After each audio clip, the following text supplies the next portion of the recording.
Thank you very much. Mr. President and distinguished member of the Executive Board, as the first global thematic evaluation on gender-based violence at UNFPA, it is my pleasure to present the result of the evaluation of UNFPA support to the prevention of, response to, and elimination of gender-based violence and harmful practices.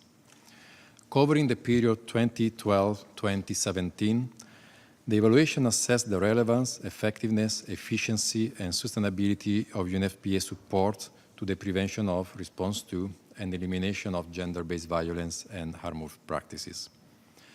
3 harmful practices were included in the evaluation scope: child marriage, female genital mutilation, and son preference. The evaluation considers support across the development humanitarian peace nexus at global, regional, and country level.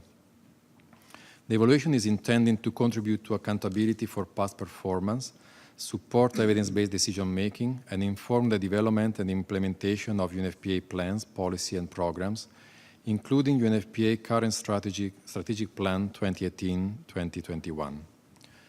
The evaluation is also intended to inform UNFPA strategic positioning within a rapidly evolving development context and proliferating humanitarian crisis. Mr. President, distinguished delegates, please allow me to present the 7 conclusions of the evaluation. First, the evaluation found that UNFPA made unique and valuable contribution to the international system response to gender-based violence at all levels, global, regional, and country level, across the humanitarian development peace nexus, including through support to intergovernmental normative frameworks. UNFPA made direct contribution to national capacity development and to institutions across the health sector, as well as national gender equality mechanism. While UNFPA contribution was primarily in the area of response via the health sector and in the development of and support to multi-sectoral referral pathways, UNFPA is frequently linked to the justice, security, and economic livelihood sectors, as well as to the education, youth, and planning sectors. Emerging evidence of contribution to prevention and examples of gender transformative programming were also documented. Second, UNFPA support to the global joint programs on harmful practices and essential services was found to demonstrate UNFPA collaborative advantage in addressing gender and social norms and comparative advantage in opening space for civil society to work on neglected issues.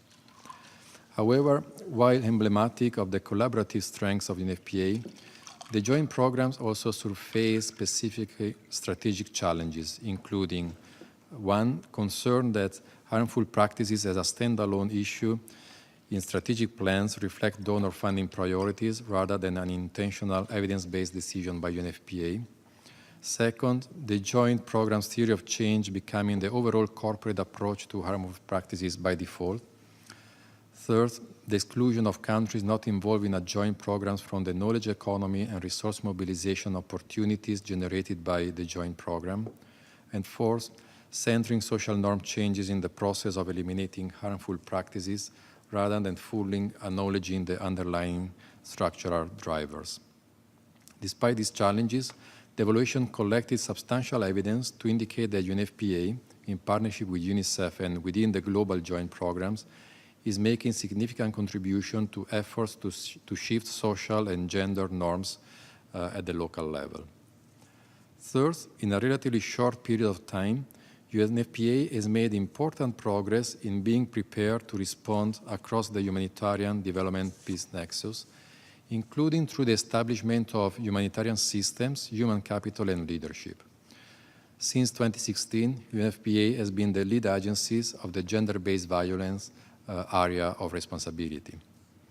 Despite these notable achievements, important areas for growth remain, including the need to consolidate and align an expanded set of humanitarian guidelines, the need to address emergency funding with a lower ceiling, an inability to roll over, and a shorter time frame than other agencies, and insufficient core funds, despite funds committed by UNFPA, for coordination of the GBV area of responsibility.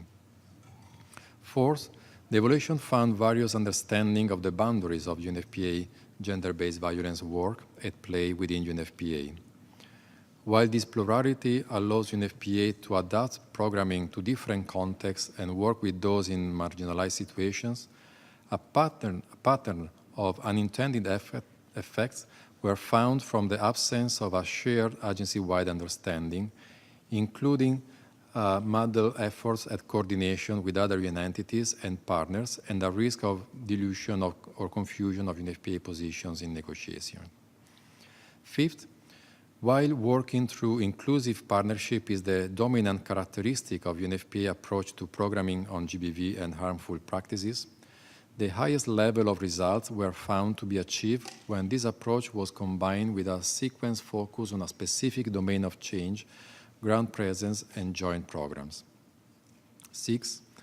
The evaluation found that UNFPA's most significant contribution has often begun with years of quiet, behind-the-scene work to build trust with and support national institutions and civil society. This work is disproportionately funded by core resources, a scenario increasingly unfeasible for country offices given the funding environment and shifting funding priorities. While these challenges are not unique to UNFPA, they affect the capacity of the organization to work with the farthest behind groups. Finally, the evaluation found that UNFPA work on GBV and harmful practices is sustainable in certain ways and less so in others. UNFPA work frequently transforms the knowledge, discourse, and thinking of partners in sustainable ways. Support to policy change, life skills education, and national prevalence data have, for example, influenced the decision-making framework of individuals and institutions, a key dimension of sustainability. However, UNFPA has been less successful in another dimension of sustainability, such as ensuring activities are maintained once program funds have ended. Mr. President, member of the Executive Board, please allow me now to turn to the evaluation's recommendations. At the corporate level, the evaluation has made 4 recommendations. First, UNFPA senior management is encouraged to reiterate the corporate priority placed on maintaining senior gender and GBV expertise. Second, building on existing UN joint initiatives and the opportunity of the 2018-2021 Strategic Plan's Common Chapter, UNFPA is recommended to issue clear guidance on the gender-based violence portfolio of work. This guidance, which should clarify the target and scope of UNFPA support, can be used to facilitate formally structured mechanisms for join-up working on GBV. Third, UNFPA is recommended to systematically organize the production and exchange of outcome-level learning from UNFPA programmatic implementation. Opportunities for knowledge exchange about what works and, importantly, what does not work in programming on gender-based violence should be created, recognizing this as a valuable learning and contribution to the public good. Third, UNFPA is recommended to continue engaging member states and donors in a discussion on the importance of core funding, the need for quality non-core funding through thematic instruments, and adequate levels of predictable funding that can be flexibly utilized by field offices to support adaptive longer-term programming capabilities. 3 recommendations were made for work in development context. First, while recognizing the importance of interconnected UNFPA programming on GBV, UNFPA offices with limited resources are encouraged to focus their main efforts on the areas in which UNFPA has the greatest impact, with the aim of avoiding spreading too thin. Second, UNFPA should further invest in prevention intervention, progressively rebalancing the GBV portfolio towards more and better work on prevention. Third, UNFPA is recommended to further support recognition of subnational inequality within the application of the UNFPA quadrant classification by encouraging country offices to apply UNFPA modes of intervention in a flexible manner. Finally, the evaluation offers 4 recommendations for humanitarian context. First, the evaluation recommends that UNFPA fully commits to the implementation of the agreed interagency standing committee principle of humanitarian system-wide scale-up activation by ensuring that senior-level humanitarian GBV coordinators are present in active humanitarian emergencies. Second, UNFPA should ensure that staff profiles and procurement policies, approaches, and processes are well aligned. Both staff profiles and procurement policies and practices should respond appropriately to the requirements of sudden onset humanitarian emergencies. Third, UNFPA is encouraged to strengthen the humanitarian component of its work, in particular its leadership of the GBV area of responsibility. UNFPA should further adapt the lessons and tools from other cluster lead agencies and thereby mainstream the organizational practice of cluster coordination as an interagency function. Finally, UNFPA should strengthen the funding mechanism across development humanitarian settings as a means to strengthen partnership, accelerate the implementation of the continuum approach, and scale up innovation across the humanitarian development peace nexus. UNFPA is recommended to create a global continuum fund window within existing UNFPA funding mechanism. Mr. President, distinguished delegates, widely recognized as an international public health crisis, gender-based violence is a gross violation of human rights, resulting in multiple physical, sexual, and psychological consequences that affect the long-term well-being of individuals and communities. Women and girls also continue to suffer from harmful practices, including child marriage, female genital mutilation, and son preference. UNFPA has a long history of responding to gender-based violence and harmful practices, tracing back to the International Conference on Population and Development in 1994. Through this evaluation, management has demonstrated a commitment to learning and an interest in surfacing what works and what does not work in support to GBV and harmful practices with a view to strengthening programming for results. This concludes my presentation, Mr. President. I thank you once again and the Executive Board for its continued support and guidance, and I'm at your disposal for any question or clarification. Thank you, Mr. Segone, for that introduction. Now I will turn to Mr. Dereje Hodofa for management. You have got the floor. Again, thank you, Mr. President. Mr. President, distinguished delegates, colleagues, ladies and gentlemen. It is my pleasure to present the management response to the findings and recommendations presented in the report of the thematic evaluation of UNFPA support to the prevention, response to, and elimination of gender-based violence, GBV, and harmful practices from 2012 to 2017. UNFPA management welcomes the evaluation as an opportunity to learn and further advance the organizational efforts to prevent and respond to gender-based violence and harmful practices, and more broadly, improve the work of UNFPA. Overall, UNFPA agrees with the evaluation findings, conclusions, and recommendations, and finds the report substantive, relevant, and timely. It also notes and appreciates, in particular, the comprehensive approach to collection of data, evidence underpinning this evaluation.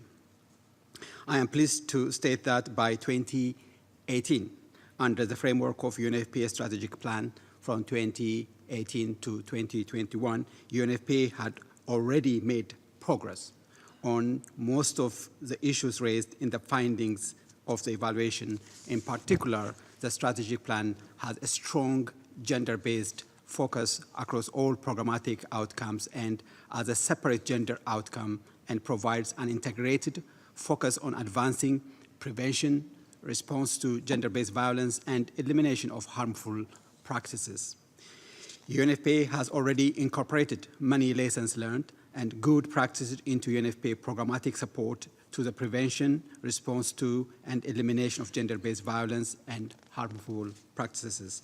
In line with the 2030 Agenda and the UN system-wide approach, UNFPA has adopted the new way of working, which seeks to deliberately bring humanitarian, development, and peace-building actors together towards achieving collective outcomes that focus on reducing risk and vulnerability, along with addressing humanitarian needs and resilience building.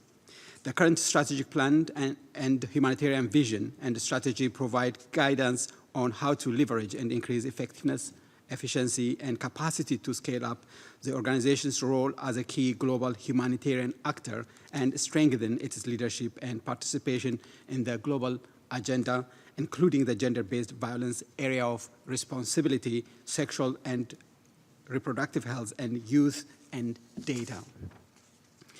UNFPA is proud of this progress, which has also been acknowledged in the evaluation findings. Let me highlight some of them. Zero gender-based violence and harmful practices, including child marriage and female genital mutilation cutting, is one of the 3 transformative goals of UNFPA strategic vision towards implementation of the 2030 development agenda. GBV has effectively kept at the center of the global, regional, and national development debate. Multi-stakeholder participations are in place, including stakeholders beyond traditional UN actors. At the same time, joint UN work, including management of thematic funds, is being employed to eliminate gender-based violence and harmful practices. UNFPA is providing leadership to the interagency network on women and gender equality and interagency task force on violence against women. It leads coordination of GBV area of responsibility under the Interagency Standing Committee and Global Protection of Cluster and National Call to Action to prevent and respond to GBV. The fund, through human rights-based and gender-responsive and culturally sensitive programming, has designed and rolled out a set of normative framework, learned and shared practical program experiences in support of programming prevention of gender-based violence and harmful practices. Building on this progress during the period of 2019 to 2021, UNFPA will pursue the following priorities in response to the evaluation recommendation. To strengthen organizational capacity and foster learning, which is recommendation 1, 3, 8, and 9. The fund will ensure the strategic plan outcome 3 is adequately funded within available resources and equally as other outcomes reflected in the organization's resources mobilization drive. In this regard, a formal organizational benchmark will be created to monitor programming expenditure allocated to advancing gender equality results, gender-based violence programming, capacity, and system building. Further, management will emphasize to country representatives the corporate priority of maintaining and/or securing senior gender-based violence and gender experts, recommendation number 1, including in harmful practices with secured funding from the core and non-core program budgets as required.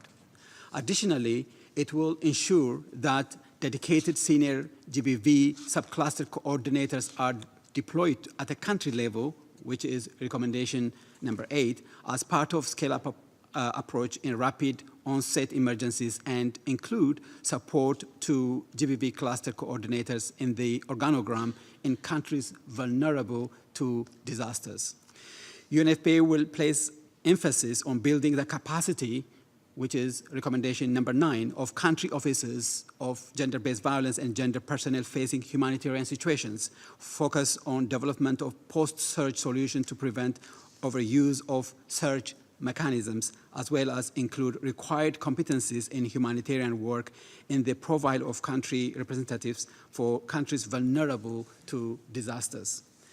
For the same reason, the performance and the lessons from humanitarian supplies preparedness and repositioning initiative will be evaluated building on the findings of previous evaluations, including midterm evaluation of the UNFPA supplies program from 2013 to 2020 and lessons from other humanitarian emergencies. Regarding the culture of learning, which is recommendation number 3, gathering, production, exchange of outcome level lessons and practices from the UNFPA programmatic implementation will be strengthened by building a dedicated common knowledge sharing platform to host knowledge assets in the key thematic and operational areas, including prevention, response to GBV, and elimination of harmful practices. This has been already spelled out in the organizational knowledge management strategy issued in December 2018, which the Executive Director mentioned this morning. To strengthen programmatic focus, recommendation number 2, 5, 6, and 7, UNFPA commits to continuing to focus on area of work with the greatest impact and efficient use of resources with more context-based programming targeting the most in need of populations. A corporate guidance, which is recommendation number 2 and number 5, and regular communication will be issued to ensure that all UNFPA staff have a common understanding of UNFPA gender-based violence minimum standards and the organizational work priorities and approaches as per its mandate. The guidance will focus on specific groups, example, most disadvantaged and vulnerable groups, and on how to address their needs within the scope of UNFPA programming. UNFPA recognizes the importance of prevention, which is recommendation 6, including through a multi-sector service approach. We note, however, that it is a context approach and depends on settings which should not detract from the prioritization of life-saving services, including psychosocial response services, prevention, focus on gender-based violence, case management for survivors, as well as the need for GBV risk mitigation measures across all of response in humanitarian development setting. In this regard, better planning for and commitment to required human resources to synthesize existing evidence on what works and further use of this evidence in the development of policies and programs on prevention will be continued. This evidence will be gained based on the work of the joint programs on elimination of harmful practices and the Spotlight Initiative Prevention Pillar. Further facilitation of interagency effort to reflect on subnational disaggregation of data to address intra-country inequality in coordination with UNDAF process, which is recommendation number 7, will help ensure UNFPA business model and quadrant assignment are responsive to such contexts.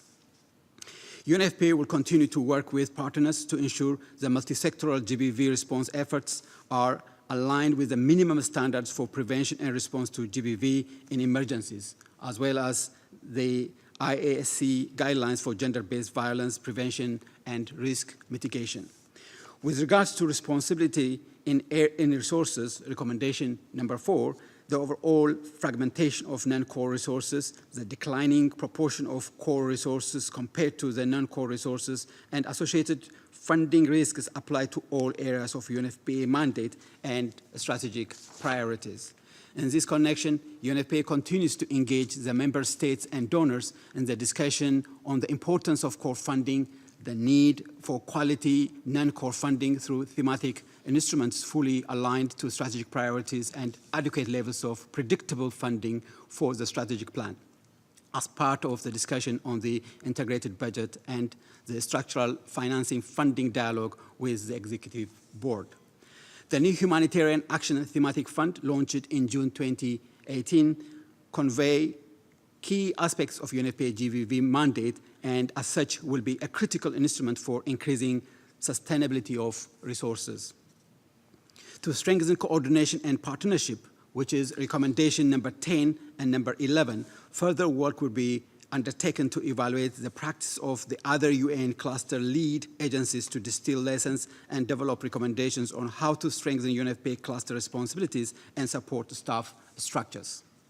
UNFPA's strong legacy of working as a supporting partner in regard to its wider work on elimination of harmful practices and gender-based violence can help inform a transformational approach to cluster coordination and leadership, which is recommendation number 10, through enabling and facilitating the success of other partner agencies. UNFPA will engage with UNDP, UNICEF, and UN Women in a structured partnership framework and issue a common guidance on mandates and models of engagement in area of GBV and elimination of harmful practices. UNFPA will continue efforts to develop capacity on gender-based violence, interagency coordination, and strengthening its cluster leading activity and capacity. In support of this effort, a desk review of lessons learned across agencies will be conducted in 2019. UNFPA agrees with recommendation number 11, which is establishing of the Global Continuum Fund window within the existing funding mechanisms as a supporting mechanism for partnership which will accelerate the continuum approach and scale up innovation across humanitarian development, and peace nexus. We will continue to advocate for more flexible financing, even in humanitarian emergencies and protracted crises. And while new funding mechanism could be beneficial in the short term, a long-term strategy is needed. The newly established Humanitarian Office, together with the Gender, Human Rights and Culture branch of Technical Division, will work on tracking and documenting good practices, strategies to address the nexus with gender-based violence work, and within an integrated cross-thematic focus. While it is challenging to apply innovation when addressing the humanitarian development peace nexus, because it is not a general practice as yet, UNFPA aims to integrate innovation across all work streams. Subsequently, UNFPA resource mobilization approaches should be revised and strengthened in response to this recommendation. UNFPA would advocate with member states that are supportive of the new way of working to mobilize and the needed support to accelerate and scale up the common approach through flexible funding, financing models, and multi-year joint appeals that addresses humanitarian development peace nexus and advance the new way of working. To conclude, Mr. President, the evaluation informs us about the critical areas that the organization should focus in its future efforts on in order to scale up its work in the area of gender-based violence and elimination of harmful practices, especially in humanitarian conditions, which is at the moment one of the priority areas for management's change initiative. Let me conclude my remarks by expressing thanks to the Evaluation Office for the good work done in analyzing UNFPA past work in the area of gender-based violence and elimination of harmful practices, and assure you of the management commitment to the implementation of the evaluation recommendations. I thank the members of the Executive Board for continued support and guidance. Thank you so much. Thank you, Mr. Dereje Odofa, for the very detailed, could have been shorter, but I think it's very informative. Yeah. Thank you. Now, colleagues, we can open the floor now to these items. I go back to Your Excellency, the Ambassador of Burkina Faso, Mr. Eric Diarra. You had requested you will come back. Now you have the floor. Okay. Merci, Monsieur. Thank you, Mr. President. Ladies and gentlemen, members of the Executive Board, I wish to take this opportunity during this Executive Board to express the gratitude of Burkina Faso to UNFPA for all the support provided to the government of Burkina Faso, starting with work here at the United Nations. As you know, Burkina Faso sponsors the resolution on FGM, and this year we had the support of the UNFPA as well, and therefore I wish to take this opportunity to express our gratitude for the actions that were undertaken. The second comment I wanted to make was that the UNFPA was part of the international conference in Ouagadougou and from the 22nd to the 25th of October on the elimination of FGM.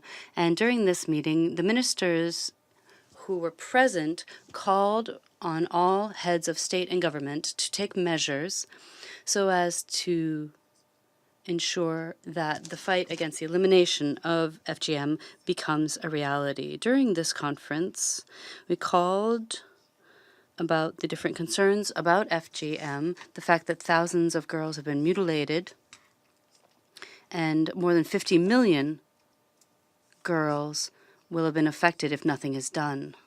There are also women and girls who are the victims of violence, of gender-based violence, and the conference condemned all these harmful practices and called for national efforts and plans to be put into place and national resources to be mobilized so that combating FGM could become a reality.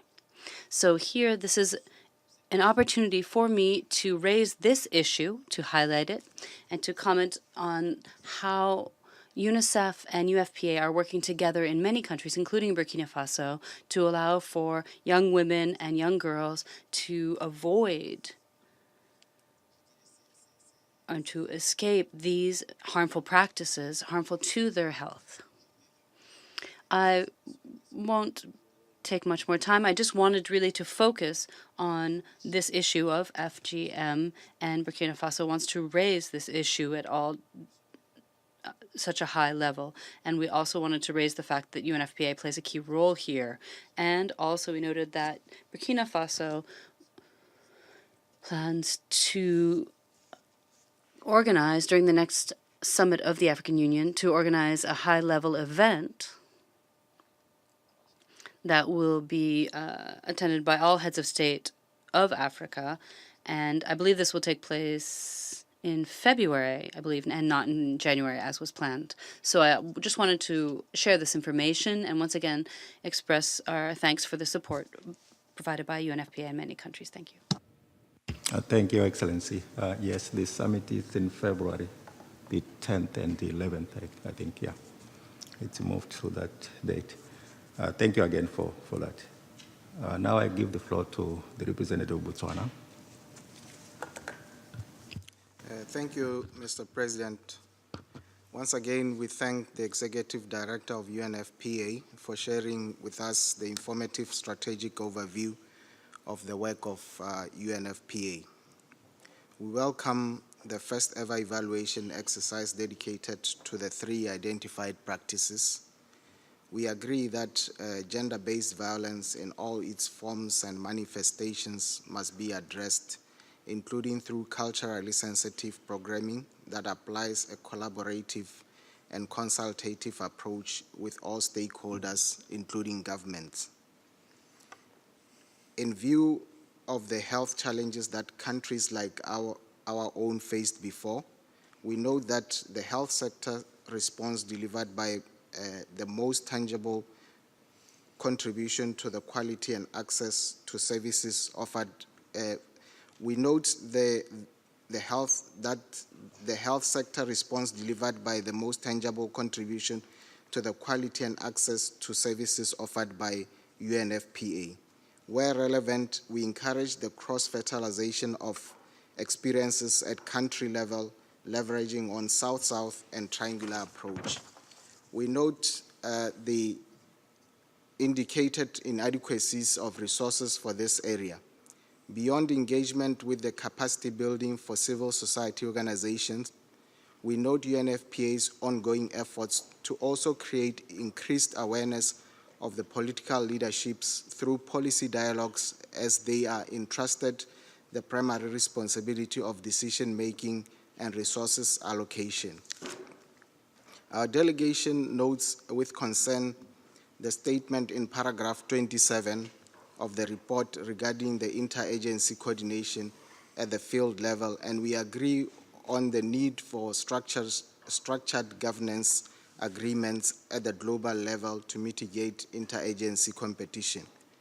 In conclusion, overall, we note the conclusions and recommendations of the evaluation, which we believe, if pursued within the indicated timeframes of 2019-2020, would go a long way in delivering the purpose and objectives of the evaluation in informing the strategic positioning of UNFPA to efficiently implement its work program. I thank you, Mr.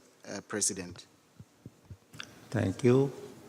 Now I turn to the representative of Mexico. Muchas gracias. Thank you very much, President.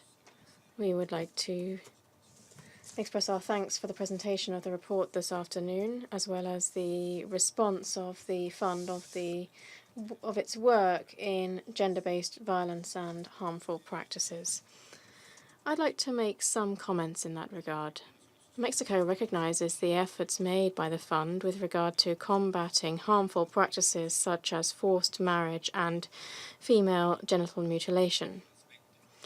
Here, while we understand that the UNFPA hopes to double the activities carried out in partnership with other agencies such as UN Women, we believe that it is relevant to strengthen all of them, all of those related to prevention and other areas related to reproductive health in order to address any resistance that exists in that regard. At a humanitarian level, where UNFPA works, sexual and reproductive rights could be particularly affected.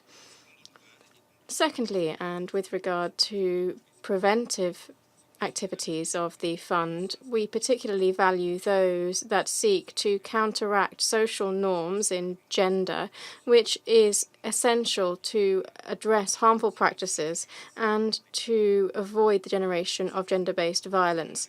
We welcome the various partnerships established by the fund, particularly those that include international organizations, thereby strengthening the work of the UNFPA with its holistic vision.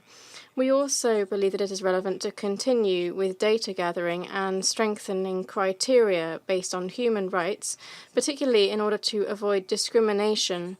And hand in hand with those efforts, we believe that it is necessary to create or strengthen databases looking at various factors such as gender, sex, and age, among other. These would allow us to better address the specific problems and assess the activities that are ongoing. Finally, we believe that the essence of activities in preventing gender-based violence is essential. Therefore, we must maintain gender specialists within the fund. Therefore, ensuring a cross-cutting view across UNFPA could allow us to bolster this, for example, through training in gender-based violence and gender equality. Thank you very much. Thank you. Now I turn to Canada. Thank you, Mr. President.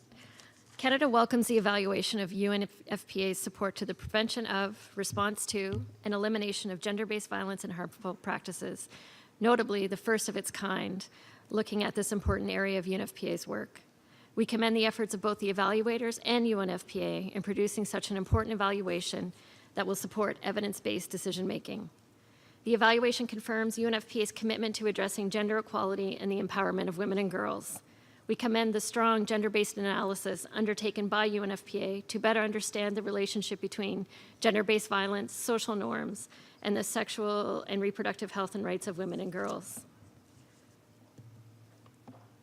For Canada, advancing gender equality and the empowerment of women and girls is at the heart of our feminist international assistance policy. Addressing the unacceptably high rates of sexual and gender-based violence, including harmful practices such as female genital mutilation and child early and forced marriage, is key to advancing this priority and improving the lives of women and girls.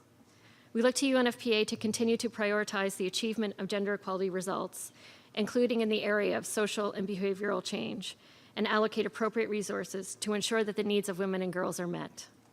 We applaud your efforts to put gender-based violence and harmful practices on political and programmatic agenda at all levels of decision-making and practice.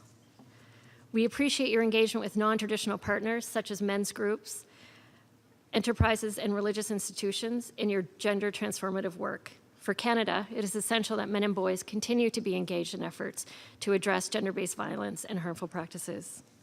In line with the recommendations of the evaluation, Canada encourages UNFPA to adopt an inclusive definition of gender-based violence that includes women and girls, men and boys, and other elements of intersectionality, including sexual orientation and gender identity. This will help to ensure programs benefit the most marginalized members of society in any given context. We encourage UNFPA to provide clear guidance to field offices on how to implement the requirements of UNFPA's gender equality policies. This includes ensuring a common understanding of gender-based violence and on the expected and corporate-supported level of flexibility available for local adaptation of the definition of gender-based violence. Providing support for local women's organizations and movements that advance the rights of women and girls is key. We encourage UNFPA to continue to invest in these important actors, building their capacity and supporting their work in the prevention of, response to, and the elimination of gender-based violence. Finally, we recognize that UNFPA plays an important role in the call to action on protection from gender-based violence in emergencies, and Canada looks forward to working closely with UNFPA during our leadership of the call to action. Thank you. Thank you. Now I give the floor to Belgium. Thank you, Mr. President. I have a suggestion for UNFPA. Gender-based violence is everywhere. It's not only in humanitarian actions, it's in the families, it's in the workplace. It differs from country to country. But to my opinion, most of the UN agencies are confronted with GBV in their work. Also FAO, also ILO, not only the humanitarians and not only the agencies based in New York. The new RC system is in place since the 1st of January this year. And one of the innovations is that the RC should develop, let's say, test activities for sector-wide coherence, for sector-wide collaboration. In principle, each RC should even receive funds for that. That is the request of the SG. So would it not be a good idea that in some countries where you see it possible, that action in prevention and fight against GBV would be a priority, would be a test activity for sector-wide activity under the guidance of the RC and spearheaded and assisted by UNFPA. That is my suggestion. Thank you. Thank you for that suggestion. I think that was the last speaker for this round. Let me now turn to first Mr. Segone to take whatever you can, and then I'll turn to Mr. Wodofa as well. Please, Mr. Segone. Thank you very much, Mr. President. As I have not heard any question specifically on the methodology of the evaluation or the findings or the conclusions or the recommendations. I just would like to really to thank once again the board members for the appreciations for the evaluation, and really looking forward to further guidance also for the future evaluations. And I would like to give the floor to management for the rest. Thanks. Thank you for that. Mr. Dereje Wodofa, you have a suggestion from Belgium in particular? That's a good suggestion.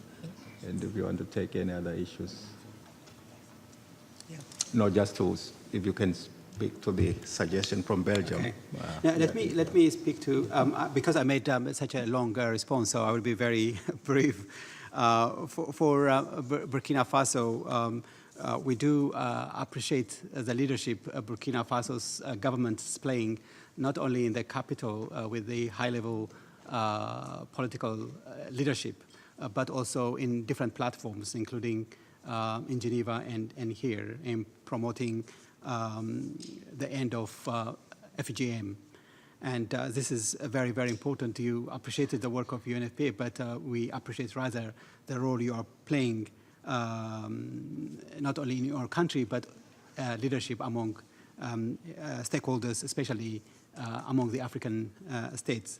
And this event that's going to happen in February, UNFPA is working together with the people who are organizing it, and European Union and United Nations together under the Spotlight Initiative also given significant emphasis and investment on ending the female genital mutilation. Botswana, yes, we continue to scale up and accelerate, the work in this area. As I said in my response, this is one of the 3 important transformative goals. So every penny, every energy, every time that we have would be geared to, contributing to this ambitious transformative result. For Mexico, I think prevention is an important one, and this goes also with what Canada emphasized about changing the social norms and working with very important stakeholders at a community level, especially churches and mosques and community-based organizations, community leaders, and men and boys in particular. So in that, inclusion and data is very, very important. Again, inclusion or non-discrimination is an important principle as part of the leaving no one behind. We need to reach out to the most vulnerable members of the community so that their voices are heard, but also they take part in changing the circumstances within which they live in their communities. Belgium's question, it is a good idea that we need to coordinate our efforts at a national level through the new resident coordinator system.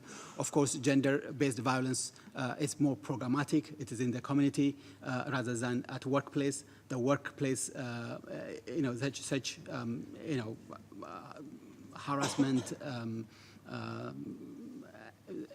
happens in one way or another, and that is seriously taken care of. This is the call of the Secretary General himself, but also every agency is giving more attention, more investment, more experts to make sure that we prevent sexual harassment at workplace, and if they do happen, we take actions immediately. But if we see agencies coordinate effort towards ending gender-based violence, yes, that is a consideration we need to really take into account. No, thank you for that. Yes, I can see from the angle. I think this Australia, yes, please. Australia. Thank you very much, President, and thank you for this really interesting evaluation and the comments from other member states too. I have a follow-up question from Belgium's actually. We're really pleased that UNFPA are on the group around the redesign of the UNDAFs. That's a really great opportunity and very exciting. I wondered if you could advise us on how you're taking forward gender equality priorities through that redesign process. Like, what are the openings? Where is the opportunities? How are you having conversations on this? And I guess linked to that also tackling SGBV and harmful practices, etc. Like, how does that fit under a new redesigned UNDAF? Thank you. Thank you. Anyone else before I give the floor to Mr. Odofa to react? Just to add one element to the question from Belgium. If it has an element of workplace harassment, just to mention, we had a discussion the other day relating to fraud prevention. I guess it was in the context of either UNDP or one aspect which came, I think there was a response to one question from, I forgot which delegation raised this, where there seemed to be a spike in the reports of wrongdoing. And the response was very interesting, very important, to the fact that when staff are more confident of the workings of the whistleblower mechanisms, they tend to bring out wrongdoing freely. So I think in many cases, I think even in the UN Secretariat, we've had that staff become a little fearful of, reprisals because they don't have confidence in whistleblower mechanisms. So I think as you reflect on some of these things, I think we should be paying attention to strengthening the whistleblower mechanisms so staff who see wrongdoing can freely report them. So I just wanted to pick on the point from Belgium, if it related to that angle as well, to draw the cure from the fraud prevention. It's very important, that response we got in the context of harassment in the workplaces. Mr. Odofa, you want to respond to Australia as well? I will ask Dr. Ramiz to speak to how to include gender equality and GBV in the UNDAF. But in terms of improving internal control and prevention of fraud, I'm sure on Friday there would be a session talking about audit, and that would come out. But overall, creating an environment which is not dominated by fear. UNFPA is working to improve its leadership capability and improve culture at workplace so that intimidation or fear will not be part of the equation of leading our programs, operations, and staff. And, we have a system of whistleblower and regular audits, and fiduciary matters are always on the agenda of the executive committee to see what's happening within the organization across board, so that we spot problems and risks well in advance and mitigate them. So maybe this would come on Friday to discuss in great depth. Ramesh. Thank you very much, Your Excellency, Mr. Chair, Deputy Executive Director, distinguished delegates. I think the two questions which were asked by distinguished delegates from Belgium and Australia are linked one to another. And since there is an appetite to discuss it a little bit, let us look at what is happening on the ground. First of all, the new redesigned UNDAF frameworks are yet to be redesigned. There is a working group on outlining what the new UNDAF will look like, and that working group has not concluded its work yet. The reasons for that are very simple, because if the new UNDAF document is supposed to be the major programmatic document now for the country to operate and based upon, it has to be detailed enough, and it has to have a sufficient level of granularity, not only for the GBV area, but for every other area the UN works, and it has to provide a reasonable budget to resource linkages so that it also can be used as an accountability instrument. And that's the question is. The second question that the UN reform has not concluded its outcomes of the deliberation is the system-wide strategic document and the linkages between the UNDAF and the UBA strategic plan of the entire UN system, which links the two, and the interpretation which is yet to be understood. Is it the encompassing document which overall speaks to implementation of the Agenda 2030, or it is an operational document which actually one links to another and then the whole reporting builds? So that is where we stand, right? Then you look at the issue of the GBV in particular, and you sequestrate that in two different buckets of issues. One, we're talking about 27 countries where we have peacekeeping operations, where we have major humanitarian operations, and where the huge volume of abuse and human rights violations takes place. As we all know, that is the stream of the UN reform which has been launched only recently, and that's where the RC-HC separation of the responsibility is yet to be discussed and interpreted. So, therefore, if we're talking about the action now within the context of January 2019, we're talking about the countries where we do not have that large peacekeeping presence, and we're talking about more mainstream presences where we do have RCs, and there that coordination takes place. This is about the contextual reality of what is happening. Now let's look at what are the precursors and what are the good things which we can use. Among these, we have obviously the common chapter on which we have worked in great level of the details.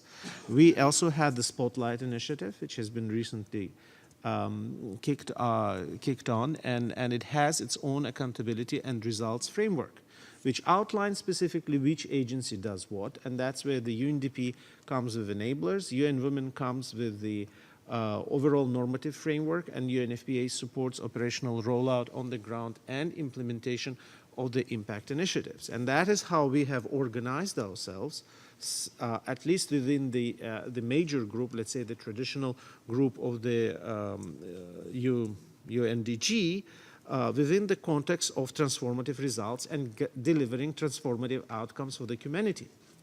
And absolutely correctly was noted by a delegate from Belgium, it has to encompass a much larger, a broader constituency of the stakeholders, and that's where exactly the gender mainstreaming and all the gender markers, which distinguished delegate Australia referred to, are coming in place. Is it happening during the food distribution? Is it happening with the, let's say, programming related for agricultural production? Have they factored all of those dimensions?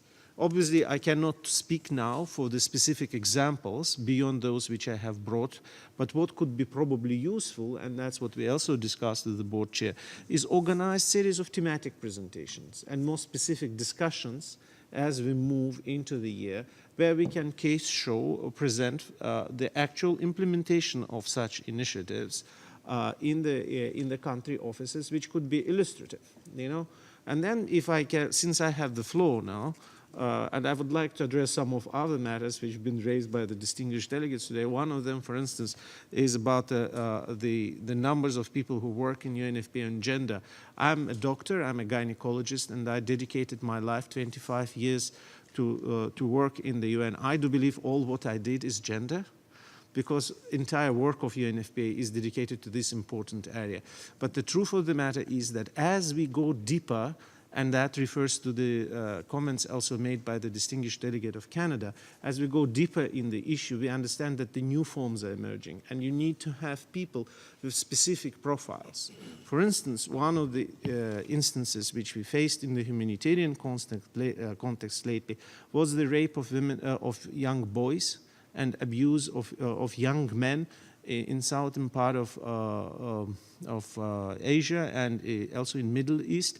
These type of acts were used to intimidate, inflict pain, and obviously traditional mechanisms, and that's what the GBV evaluation refers to, traditional mechanism of SGBV cluster coordination, which is focused on women and girls and has the appropriate knowledge, tools, and skills. This is a very specific area when such cases as castration or let's say abuse of men and young boys is taking place. But they need to be addressed, but maybe GBV cluster technical competencies are not there yet to have that specific profiles.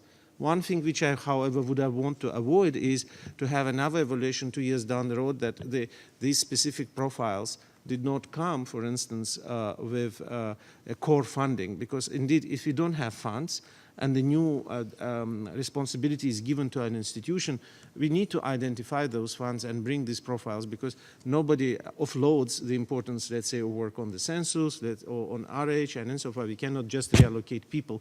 We need to seek new resources, new profiles, and new competences as this matter is being opened up in all forms which abuse takes place, also against the minorities and those who left fathers behind, and those who are actually have no voice to raise themselves. And I think that's the entire plethora of the issues we're dealing with. The GBV comes up, that it comes in so many different ways and forms, that this area had opened up to a great involvement. And if I may say to this distinguished group of colleagues and delegates, it was UNFPA's advocacy which actually brought the GBV into the coordination structure.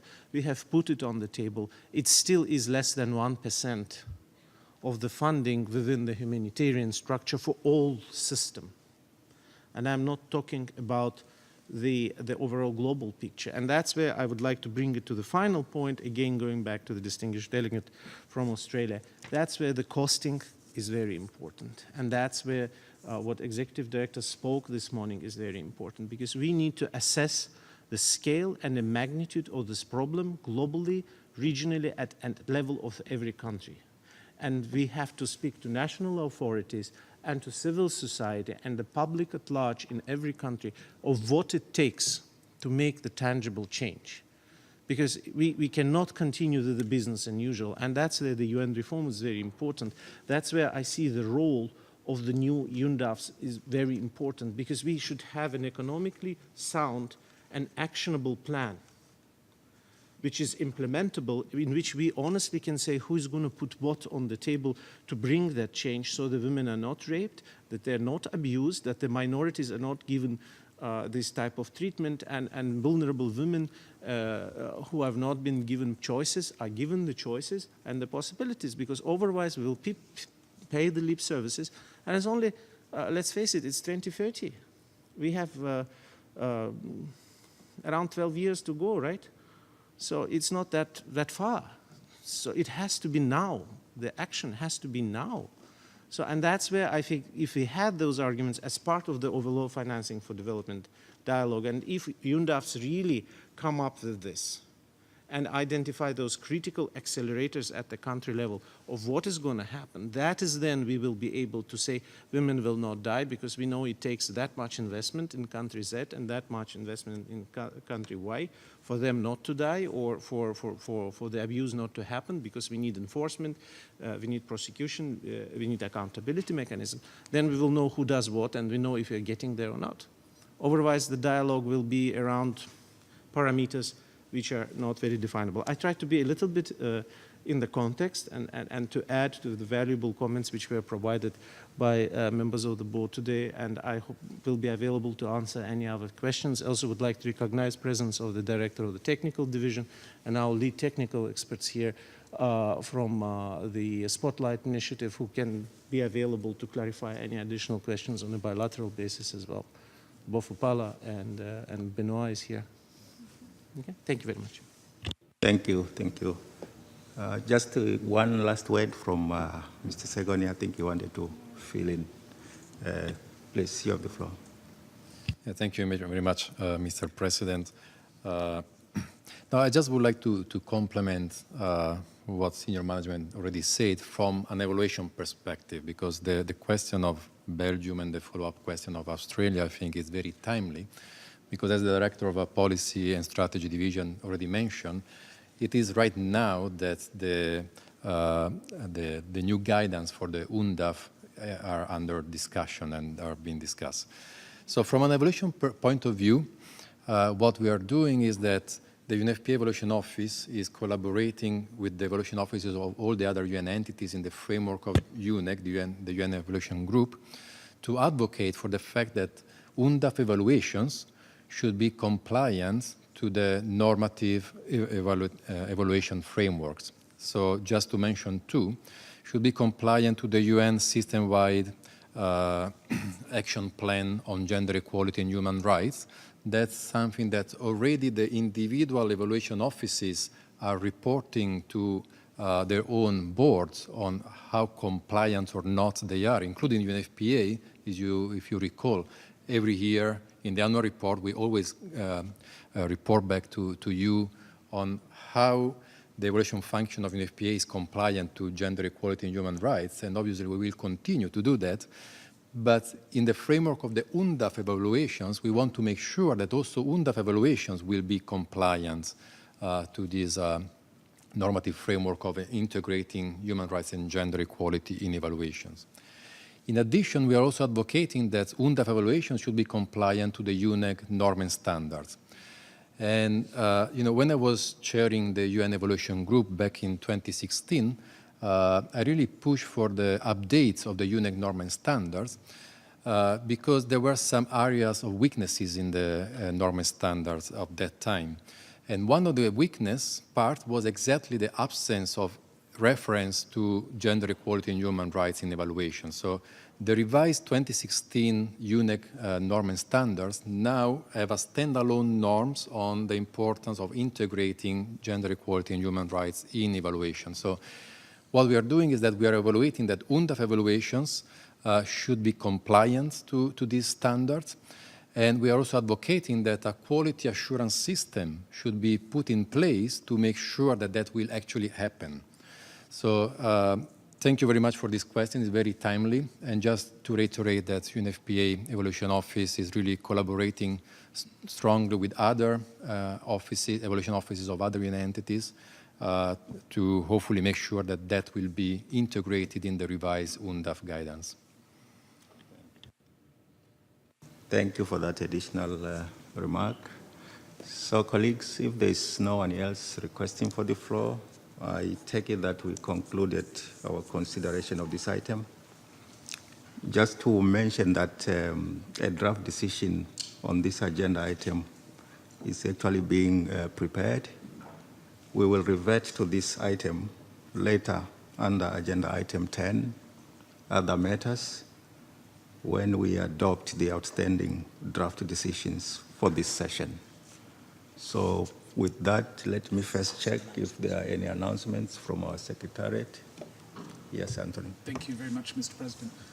As many of you may be aware, we have this evening an event, an unofficial event, whereby UNFPA would like to discuss with member states how to basically accelerate the ending of preventable maternal deaths. This is going to take place in dining room 6 on the 4th floor between 6 and 8 p.m. Tomorrow morning, as the Executive Director of UNFPA mentioned this morning, we will be having the launch of UNFPA's 2019 Humanitarian Appeal.